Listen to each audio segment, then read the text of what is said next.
Ayan, magandang umaga po, mga kapatid ko sa Panginoon. At nandito po tayo muli sa ating prayer covenant na kung saan ginagamit ng Panginoon ang San Pablo United Methodist Church para pagdaluyan ng panibagong pagkain o tinapay natin sa araw na ito. No? Maraming salamat sa ating mahal na Panginoon na patuloy na gumigising sa atin sa panibagong araw ng buhay. At halika kayo mga kapatid, sama-sama nating tanggapin o sama-sama nating pakinggan ang panibagong aral o panibagong pag-asa na gustong iparating sa atin ng ating mahal na Panginoon. No? Kaya bago po ako mag-umpisa, tayo po ay manalangin. Panginoon Diyos na aming mahal na magulang, maraming salamat po sa oras na ito. At ang iyong pagpapala at panibagong buhay ay patuloy naming nararanasan. Salamat Panginoon sa bawat oras ng aming buhay na hindi nyo kami pinababayaan. At muli kami ay nagising kung saan may pag-asa at patuloy kaming umaasa sa iyo Panginoon. Isingin nyo kami Panginoon sa panibagong aral ng buhay at nawa magamit namin ito Panginoon para sa aming pang-araw-araw na buhay at patuloy na magbigay sa amin ng pag-asa at kung paano kami Panginoon mamuhay ng naaayon sa iyong kalooban.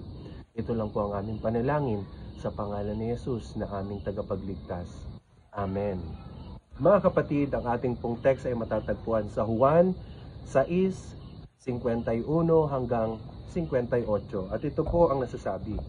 Ako nga ang tinapay na nagbibigay buhay na bumaba mula sa langit. Mabubuhay magpakailanman ang sino mang kumakain ng tinapay na ito. At ang tinapay ay ang aking katawan na ibibigay ko upang mabuhay ang sangkatauhan.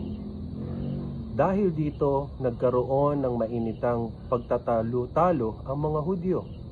Paanong maibibigay sa atin ng taong ito ang kanyang laman upang makain natin? Sinabi ni Jesus, pakatandaan ninyo, malibang kainin ninyo ang laman ng anak ng tao at inumin ang kanyang dugo, hindi kayo magkakaroon ng buhay. Ang kumakain ng aking laman at umiinom ng aking dugo ay may buhay na walang hanggan at muli ko siyang bubuhayin sa huling araw. Sapagkat ang aking laman ay tunay na pagkain at ang aking dugo ay tunay na inumin. Ang kumakain ng aking laman at umiinom ng aking dugo ay nananatili sa akin at ako naman sa kanya.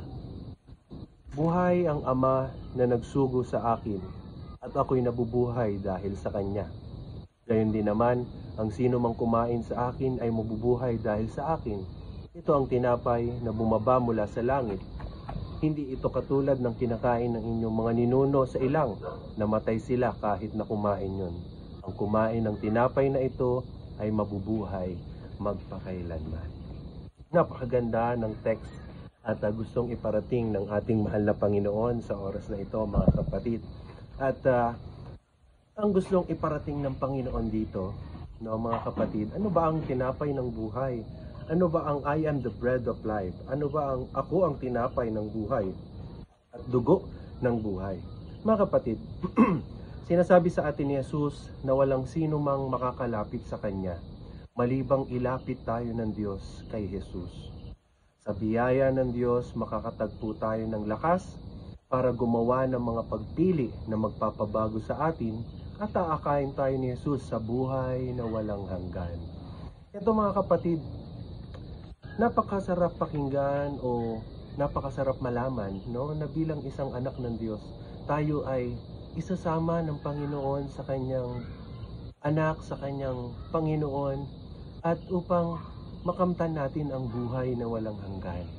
Mga kapatid, ibinigay ng ating mahal na Panginoon ang kanyang bugtong na anak, at kung sino man ang manampalataya sa kanya ay magkaroon ng buhay na walang hanggan.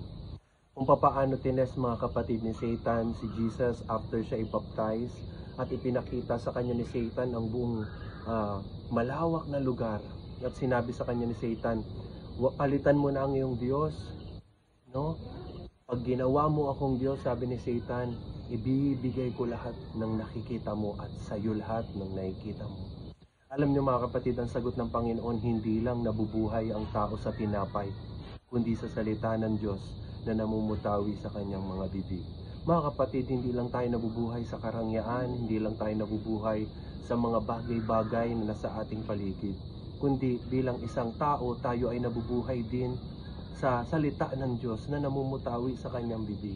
Kaya napakapalad natin mga kapatid, meron tayong daily devotion, prayer covenant, na kung saan patuloy nating napapakinggan ang salita ng Diyos at ang mga paalala ng Diyos sa atin. Kaya ang tanong mga kapatid, no? Sana mga kapatid, piliin natin lumapit sa Diyos para makamtan natin ang buhay na walang hanggan. No? Ang tanong, paano ba tayo makakalapit sa Diyos? How can we draw near to God? Paano ba tayo makakalapit sa Diyos? Paano ba natin mailalapit ang ating sarili sa Diyos? Sabi dito mga kapatid, avoid things God's hate. Iwasan natin yung mga gawa na hindi kalugod-lugod sa Diyos.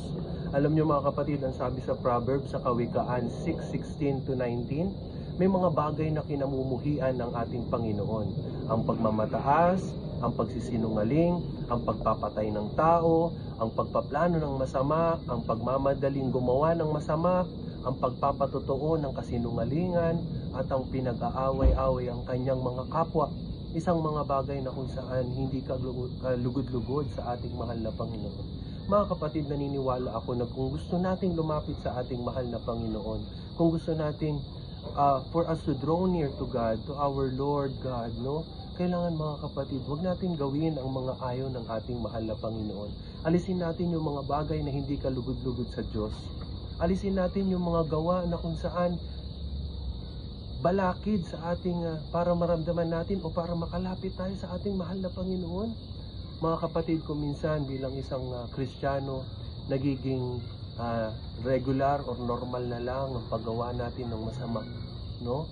Sa mga maling pag-iisip, maling pagsasalita, maling pagkita sa ating mga bagay na ginagawa ay hindi nakakalugod sa Diyos. Mga kapatid, gusto ng Panginoon linisin ang ating mga puso nang sa ganun tayo ay makalapit sa Kanya.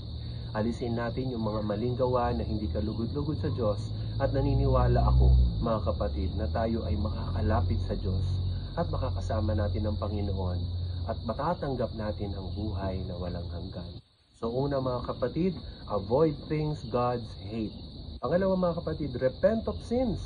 No? Paghingi ng tawad sa Diyos sa ating mga kasalanan. Tingnan niyo mga kapatid ang sinasabi sa unang Juan 1:9.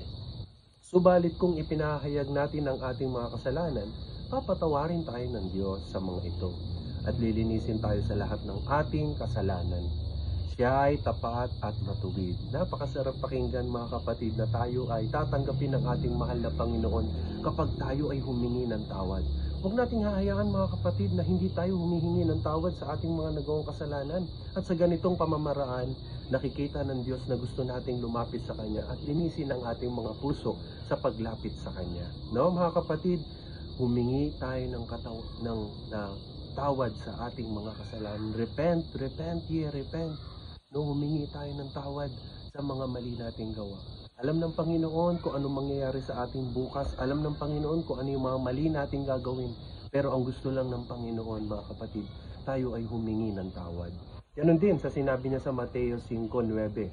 Pinagpala ang mga gumagawa ng paraan para sa kapayapaan, sapagkat sila'y itinuturing na anak ng Diyos.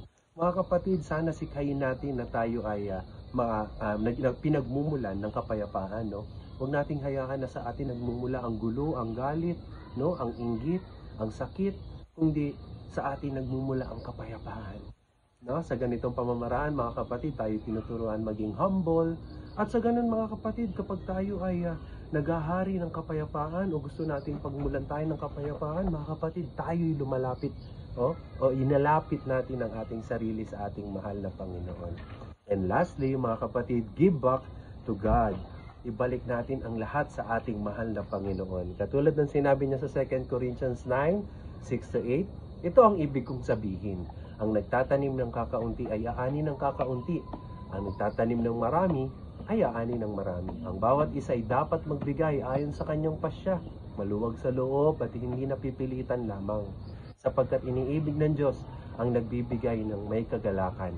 Magagawa ng Diyos na pagsaganahin kayo sa lahat ng bagay at higit pa sa inyong mga pangailangan upang sumagana kayo para sa mabubuting gawa. No? Mga kapatid, ang para sa Panginoon ay para sa Panginoon. Ibigay natin ito sa ating mahal na Panginoon. Huwag nating hayaan na lahat ng ating pag-aari o lahat ng ating meron tayo ay sa atin lang. No? Tinuturuan tayo ng Panginoon na ibigay natin lahat sa Kanya. Kasiyahan man to, kalungkutan, ibalik natin lahat sa Panginoon. No? Kaya conclusion, mga kapatid, nawa mga kapatid, piliin nating ibigay ang ating buhay sa Diyos at tiyak na aakayin tayo ng Diyos sa buhay na walang hanggan. Amen.